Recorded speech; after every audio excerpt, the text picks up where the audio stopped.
तो एक खुराक इंटरडे में HDFC बैंक। चलिए मेलबोर्न से बातचीत करते हैं। मेलबोर्न, गुड आफ्टरनून कार्यक्रम में स्वागत है। मेलबोर्न, अभी शायद इस अर्निंग सीजन में जिस प्रकार के नंबर्स देखे हमने और जो मार्केट का हॉरर रिएक्शन है, ऑलमोस्ट पिछले 3 दिन तो एक हॉरर शो के तौर पे रहे, सोमवार, मंगलवार, बुधवार।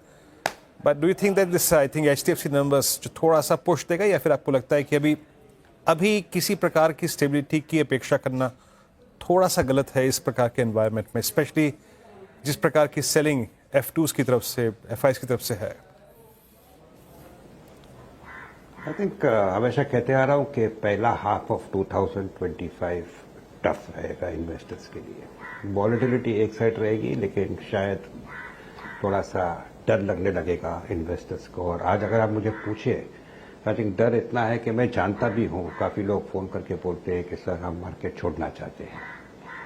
आई don't know them, they are friends of mine, they are never been my clients. लेकिन इतना मार लोगों ने खाया है ये महीने में, अरे पहला महीना है जून का 2025 का। लोग बजट से उम्मीद कर रहे, लोग डोनाल्ड ट्रंप की बात करते थे, लेकिन मैं हमेशा कहते आ रहा हूँ कि there is one factor which is the most important, और वो है कॉर्पोरेट रिजल्ट्स। और जो कॉर्पोरेट रिजल्ट सितंबर के आए थे, इसमें पहली बार मार्केट जागा था कि results are, the growth is not coming. आपका जो PE रेशियो होता है उसका अर्निंग्स बढ़ रहा है, लेकिन वो परसेंटेज कम बढ़ रहा है, तो प्राइस हैज टू करेक्ट। और वो प्राइस करेक्ट हो रहा है तो लोग कह रहे वैल्यूएशन महंगा था, वैल्यूएशन महंगा था, but valuation ultimately is a play of earnings. और जब ये आपका ग्रोथ कम होता है तो अर्निंग्स आ रहा है, लेकिन अर्निंग्स का ग्रोथ कम हो रहा है तो प्राइस अपने आप रिएक्ट होता है। और यहाँ तक अभी तक मैं कहूँगा कि जो कॉर्पोरेट रिजल्ट्स आए हैं उसमें ज़्यादा अभी तक कुछ दम है नहीं।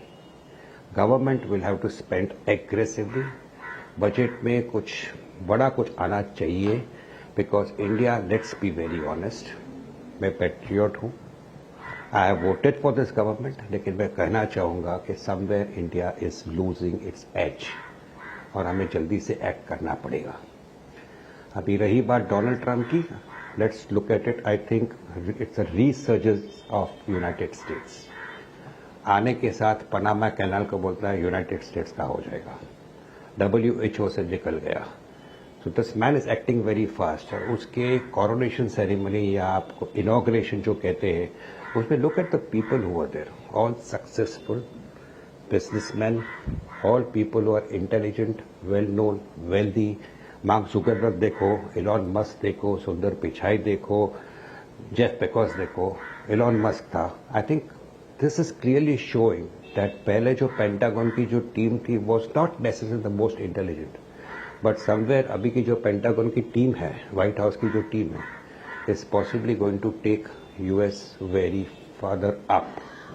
सो this is resurgence of United States. इससे कहीं हम लोग को भी सीखना चाहिए, दूसरे देशों को भी सीखना चाहिए कि if the time has come to act, you have to act and act fast. Global order, global trade जो होता है वो चेंज हो सकता है, possibly every day you will have something or the other keeping on coming up. You can not just sit back and say कि oh recovery आएगी, because the fall has been pretty fast. अभी भी लोग उम्मीद पे बैठे कि things will recover, good things will definitely recover, we will see again higher levels, but for the time being the situation is not very comforting, we have to act. और ये जो मार्केट की रिकवरी आप बात करते हो HDFC bank की, Kotak bank के जैसा HDFC बैंक का रिजल्ट है। कोटक बैंक क्यों बढ़ गया इतना? बिकॉज वो स्टॉक ने कुछ किया नहीं था ज़्यादा। The same is the state possible with HDFC bank. So this is the reason, जो स्टॉक्स पिटे हुए थे ज़्यादा नहीं कट रहे, because they are good quality stocks. Melbourne ji, आज आपसे बात करते हुए बचपन की कहानी याद आ रही है। एक कौवा प्यासा था, घड़े में पानी थोड़ा था। आपकी आवाज़ तो आ भी रही है, पीछे एक और चीज़ है ना, उसकी भी लगातार आवाज़ आ रही है। या तो प्यासा है या कुछ कहना चाहता है, लेकिन अभी बातचीत आपसे ही रखेंगे। अभी ये बताइए एक समय ना राजेश सतपुते जी भी मुंबई में जब रहते थे, उनकी खिड़की के पास नियम से आके बैठता था, और जब वार्तालाप होती थी, बातचीत होती तो उसकी आवाज़ भी आती थी। खैर, लौटते हैं इस गुफ्तगू पे एक बार फिर से। है याद है मुझे अच्छी तरह याद है राजेश जी, 10 साल पहले की बात है वो, है ना? जी जी जी जी जी 10-12 साल के पहले। लेकिन अब ये मेहरबून जी से बात करते हैं। मेहरबून जी, ये बजट बहुत नज़दीक खड़ा है। अब हमारे पास जितना स्कोप है या फिर स्पेशली मिडिल क्लास को एक अपनी स्पेंडिंग बढ़ाने का स्कोप देने का जो इस बजट में स्कोप है, उसको इस बार उसको वित्त मंत्री कितना यूटिलाइज करेंगे? अगर आप लोअर टैक्स ब्रैकेट्स में कुछ रिलीफ देते हैं तो क्या एक एफएमसीजी को, कंजम्पशन स्पेस को पुश मिल सकता है? इस पे आपका टेक? सर ये बैर मिनिमम है जो आना चाहिए। आई थिंक मिडिल क्लास को या कंजम्पशन क्लास जिसे कहते हैं उसको इंसेंटिव्स देना, आई थिंक स्लैब्स बढ़ाना, डिडक्शंस देना, I think this is but natural expected. But allow me to state we need radical changes, lots of changes we need. आप वही टारगेट रखते हो, वही टैक्स पेयर्स को रखते हो, आप उन लोग को टैक्स लेते जाते हो, is something which is definitely affecting consumption. और आपको ध्यान में रखना चाहिए कंजम्पशन बढ़ेगा, प्रोडक्टिविटी बढ़ेगी, एम्प्लॉयमेंट बढ़ेगा, everything will happen, capital growth आएगा। So this is a problem which we need to address and the budget is a document in which it can be done. होता है कि नहीं पता नहीं। तो मेरा विश लिस्ट काफी सारा है। मेरा विश लिस्ट है कि आप बैटिंग को भी लीगल कर दो, कसिनो लीगल है, रेसिंग लीगल है, बैटिंग को क्यों नहीं करते हो? बिकॉज जो रेवेन्यू आएगा गवर्नमेंट को can take care of allowing you to give more concessions to the middle class and as a result of which they can spend. But ये it requires a lot of political will, it requires a lot of thinking. तो मेरा wish list काफी लंबा है, allow me to say. Cyber security बढ़ाओ, look at the number of scams which has happened. Industrial parks को I think you should encourage more and more. Capital goods and infrastructure को further promote करो, railways को further promote करो। I think there are whole lot of things which can be done and I hope it is done. But आपने जो बात कही बिल्कुल ठीक कही। People need to have more money in their pockets. Lot of money is going in fresh taxes here and there. Somewhere people have to be encourage कि ठीक है मैं आपको कुछ दे रही हूँ, go out and spend, because ultimately that is going to push economic growth and the economy has to have a kickstart from this budget. Slowdown हुआ है, this slowdown is for real, even real estate में slowdown है. So I think this is the time for the finance minister to possibly say, okay fine, बहुत हो गया, now I am acting very fast and ultimately India will again start showing its growth which it is capable of. Good afternoon sir, मैं श्रेया बात कर रही हूँ। Sir आपने disposable income की बात की, लेकिन अभी सवाल मेरा इनफैक्ट बैंक्स के ऊपर है। लार्ज बैंक्स की बात करें तो आज HDFC बैंक के नतीजे आए, फिर हमने उसमें तेज़ी देखी और एक पुश भी दिखा मार्केट में। कोटक महिंद्रा बैंक के नतीजे आए थे, उसमें भी तेज़ी देखने को मिली थी, फिर एक डाउनसाइड ट्रेड देखने को मिला था। आप कैसे देख रहे हैं लार्ज बैंक्स को और उस पर क्या टिक रहेगा आपका? Honestly there is pressure. I think आज कोटक बैंक की आप बात करते हो तो 1700 का 1950 होता है। आप मुझे बताइए, मुझे नहीं लगता कि 2000 इजीली क्रॉस करेगा। रही बात HDFC बैंक की, मैं हमेशा कहते आ रहा हूँ it is possibly out perform the Nifty, क्योंकि निफ्टी में प्रेशर आने वाला था and HDFC bank year on year is a gainer. लेकिन ये रिजल्ट जो आए इसके कारण यू कैनॉट से कि यहाँ से 15-20% स्टॉक बढ़ने वाला है। Looks difficult, credit growth is not there right now, so there are lot of pressures with the banks are facing. Smaller banks are facing problems of defaults here and there. So things are not looking very good for the banks at the moment. खाली एक ही चीज favour में है कि the share prices of theirs are at levels where further downside is ruled out. आपने Kotak bank की बात की, आपने HDFC बैंक की बात की, आप एक्सिस बैंक देखिए, ICICI बैंक देखिए और एक साल पहले का भाव देखिए, आज का भाव देखिए। I think they are lower than where they were 1 year ago. What does it show? It shows there is pressure building up on banks right now. मैं नहीं कहता हूँ कि बैंक के स्टॉक्स अब बेस्ड हो, मैं कहता हूँ कि there is not too much of muscle in them for their share prices to go up sharply from here. Lot of things need to happen on the fiscal front and we have to keep our fingers crossed. We are just 8-10 days away from the budget. Okay चलिए, meanwhile net interest margin आया HDFC bank का 3.43%, 3.45% के करीब expect कर रहे थे। तो मोरलेस ये मानना होगा कि नंबर्स सारे के सारे इन लाइन विद एस्टिमेट हैं और आई थिंक यही काफ़ी है, क्योंकि गंदे से गंदा नंबर आपने प्राइसिंग कर लिया था। डिपॉजिट इनके बढ़े थे, ये पहले भी इन्होंने कहा था, और ये एक इनके अर्निंग्स में एक ग्रीन शूट था कि जहां बाकी बैंक्स डिपॉजिट के लिए स्ट्रगल कर रहे हैं, वहां पर HDFC बैंक की एटलीस्ट डिपॉजिट ग्रोथ काफ़ी स्ट्रांग थी, 16%। बहुत लोगों का, बहुत एनालिस्ट का ये मानना है कि अभी HDFC बैंक ने जानबूझकर अपनी लेंडिंग ग्रोथ थोड़ी स्लो रखी हुई है इस इकोनॉमी में, और आगे जाकर वो उसको अगर बढ़ाना चाहेंगे तो बढ़ा भी देंगे, लेकिन डिपॉजिट मिल रहे हैं, ये एक अच्छी चीज़ है उनके लिए। हालांकि खाली डिपॉजिट लेते रहेंगे, उसको लेंड नहीं करेंगे तो करेंगे क्या उसका, बियॉन्ड द पॉइंट। एनीवे, थोड़ा ये अभी के लिए स्टॉक डिहाई पर है। मेहरबान जी, good afternoon.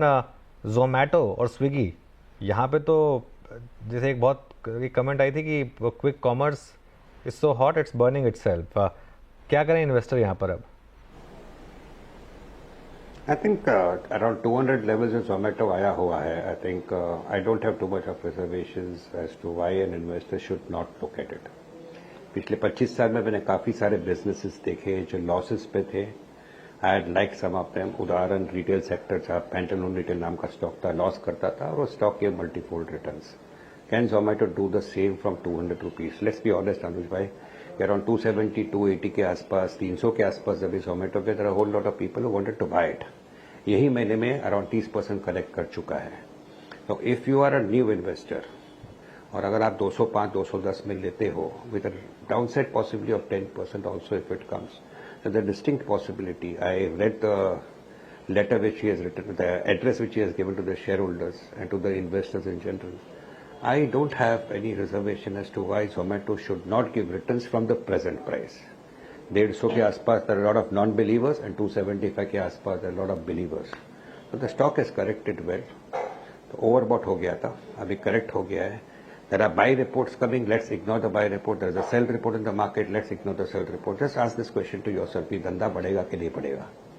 And if you believe this management is one step above most people in terms of intelligence, they are proactive. We have to give them possibly a hand and say, okay, fine. We believe that you will deliver. It may take a little longer time. So around 210, 10% downside के साथ the stock is capable of giving 30-40% returns over the next 12 months. I am not ruling it out, though not an immediate buy necessarily. अच्छा मेहरबान जी, एक प्रश्न आपसे और पूछूंगा. Closer to budget again, जिस चीज़ को बजट में वित्त मंत्री पुश दे सकती हैं उसके अंतर्गत अगर मैं सम्मिलित करके देखूं तो चाहे वो स्वास्थ्य सेवाओं के लिए हो या फिर डिफेंस हो या फिर हॉस्पिटल स्पेस के लिए, कुछ आप इस स्पेस से पिक करना चाहेंगे? जैसे PSUs में रेलवे हो गया, आपका डिफेंस हो गया, आपका हॉस्पिटल्स हो गए, फार्मा, कोई स्टॉक हाल फिलहाल में आप लोगों ने ऐड किया हो अपने क्लाइंट्स के लिए?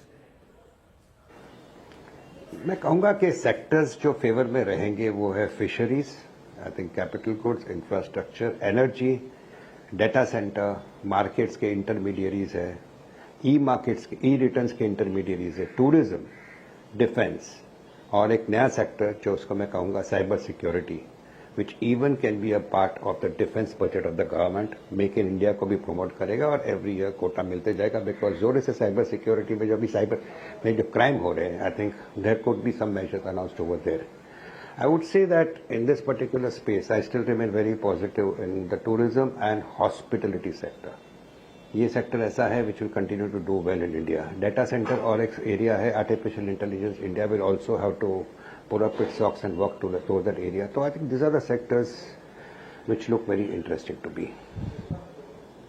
सर, आपने टूरिज्म और हॉस्पिटैलिटी सेक्टर की बात की, आपको अच्छे लग रहे हैं, बजट के लिहाज से भी इस सेक्टर पे खासा फोकस रहेगा. सर, इंडियन होटल पे मेरा सवाल है, रिजल्ट अच्छे थे और मैनेजमेंट की कमेंट्री भी काफ़ी ज़्यादा स्ट्रांग थी, लेकिन उसके बाद इसमें गिरावट देखने को मिली. हालांकि आज ये तेज़ होकर ही कामकाज कर रहा है. इस स्पेस से इंडियन होटल्स कैसा लगता है आपको? साथ ही कोई और स्टॉक्स अगर आप गिनाना चाहें. मैं कहूँगा कि आपने जो कहा, I think link it to what I said earlier about HDFC bank and Kotak bank. Results were ordinary, भाव दबे हुए थे. There was a recovery which happened, shorts got covered. रही बात इंडियन होटल्स की, आई थिंक ये स्टॉक को मैं पिछले 20 साल से दिख रहा हूँ और जितना मैंने पिछले 1 साल में इंडियन होटल्स के बारे में सुना, उसके पहले के 19 साल में इतना नहीं सुना. I think everybody talks about it. Somewhere the stock gets overhauled. Somewhere people refuse to believe that company will do well, management is superb, aggressively they come and give interviews to you. सब बात सही है, लेकिन सब लोग own करते हैं और जब भी मार्केट को धक्का लगता है, the sellers are always more than the buyers and the stock corrects. रही बात इन्वेस्टमेंट की, I think Indian hotels is not bad. Only thing stock is little expensive और ये स्पेस में मैं ताज GVK को पसंद करूंगा और सिंक्लेस होटल्स को पसंद करूंगा. With clear disclosure, I am owning both the stocks. महबूब, बहुत बहुत शुक्रिया आप इस कार्यक्रम में शामिल हुए. सभी इंडस्ट्रीज पे, सेक्टर्स पे अपनी राय रखी आपने, बहुत बहुत शुक्रिया महबूब. और बजट बात एक बार फिर से आपसे बातचीत होगी, मुलाकात होगी. मीनवाइल निफ्टी आपकी